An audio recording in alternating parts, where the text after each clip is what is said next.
Hey everybody, it's Jason here. I'm going to talk to you today about a couple teaching vocabulary strategies that I found useful when teaching in my business class and that I think will benefit you in all of your classes that you may be teaching. I want to start off with one I like to do, vocabulary self-collection strategy. So this is one I learned this when I was a kid. It really helps in the integration, and it really works in my classroom. My students, it works for them. Some things here. First, within the reading, students identify two words. That could be any two words. Hopefully, they're vocabulary words, but they don't necessarily have to be vocabulary words. They could be coming back to um, revisiting some words that they've looked at before within the business field, or whatever you may be teaching, and so that really benefits some revisiting and those kind of things like that. The next thing, students write the words. You invite the students to come up as they get their words done, write the words on the whiteboard. Making sure they don't spend too much time reading everybody else's, that they just get up there, write their own, so that you can move on to the next stage, which I think is a very critical stage, is where the students present the words. You invite the students up to define them, explain why the group should learn them, and then tell about where was the word in the reading or whatnot that you guys had just covered. Last but not least, uh, comes kind of a pairing and a breakdown of those words with some class discussion. So you kind of determine, predetermined number of important words.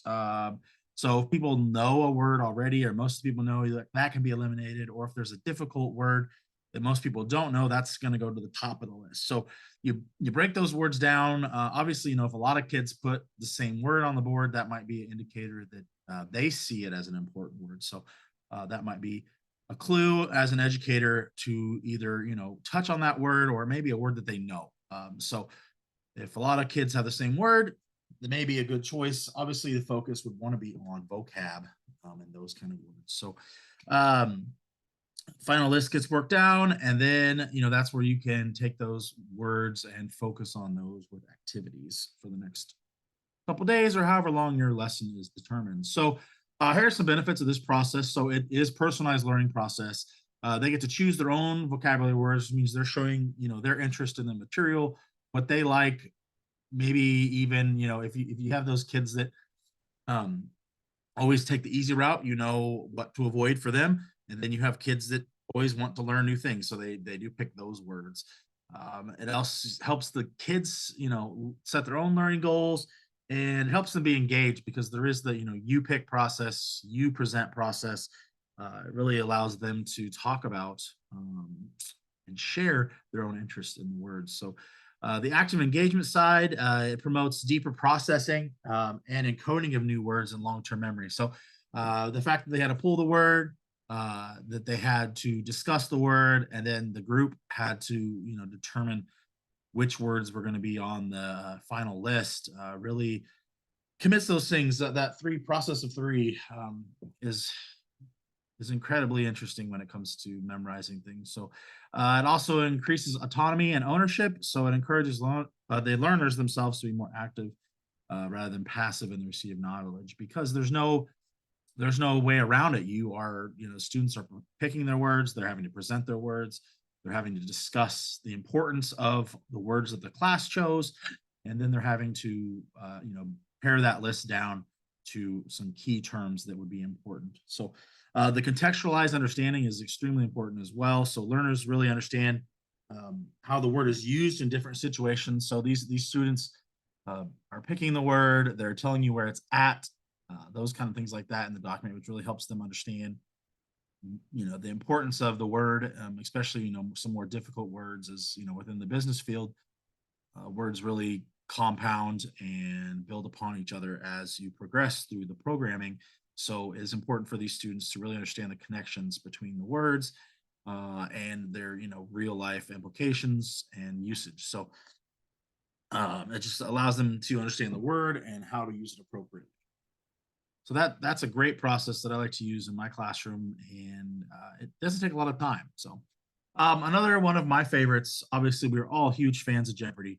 Um, and I've found this to be probably the most beneficial within my classroom as well. So I'll just set this up. So if you've ever played Jeopardy, you know that there is category titles. Then you have the clues, and then those clues must be answered within a question. So some of the easy ways to do that is to go backwards and use some of the context within the textbooks itself or within the section heads. So one thing I like to do when I'm coming with my categories is I like to just simply use the section heads within the textbook itself, if there is a textbook, or I can separate out those things into words. So this is really useful on a small or large scale. So you don't need to fill out a full, 6 column Jeopardy board like you see. It can be as big or small as you want it to be. And then it's important to, select questioning at varying levels. So um, using some larger vocabulary as kind of the higher point questions, or rewording the question or clues in a way that helps them think a little bit differently.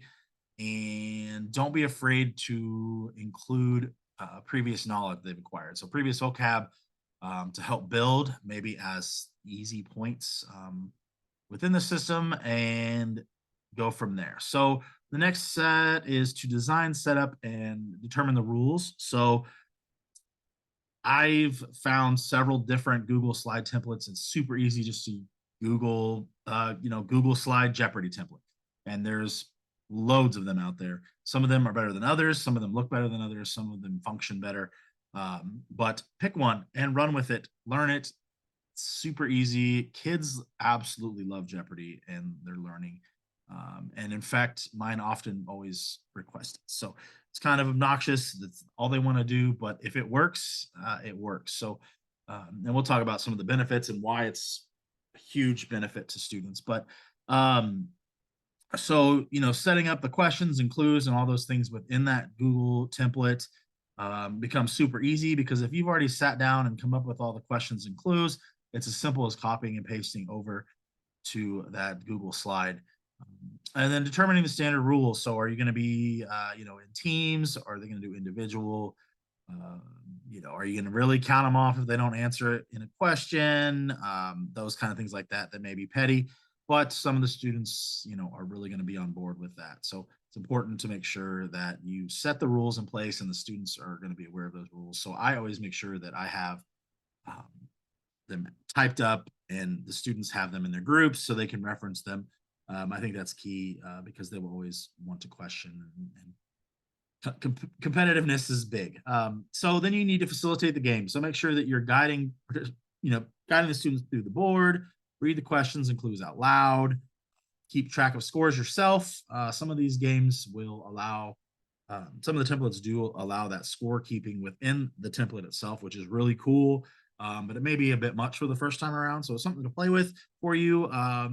Facilitate discussions if as need be. So when you're looking back at some of these terms that may be in the game itself, some of them may facilitate further discussion and elaboration. So take those opportunities every time.